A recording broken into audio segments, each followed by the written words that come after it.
Bakit tatlo ang sangay ng gobyerno sa Pilipinas? Executive, sila ang nagpapatupad ng batas. Dito kasama ang presidente at mga departamento. Legislative, sila ang gumagawa ng batas. Congress ito, House of Representatives at Senate. Judiciary, sila ang nag-i-interpret ng batas. Sa judiciary branch, pinakamataas dito ang Supreme Court. Kung isa lang ang may kapangyarihan, mabilis nga pero pwedeng abusado. Kaya may tinatawag na checks and balances.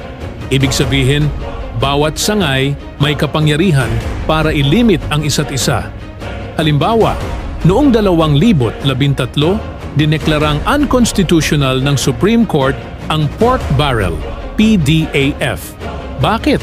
Kasi lumalampas na sa kapangyarihan ng Congress. Sila pa ang nagkokontrol ng pondo kahit dapat trabaho na ng executive ang magpatupad. Ganito gumagana ang checks and balances. Kahit Congress o Presidente pa yan, kapag lumampas sa Constitution, pwedeng i-strike down ng judiciary. Minsan mabagal ang proseso, pero ito ang dahilan kung bakit ligtas ang karapatan natin.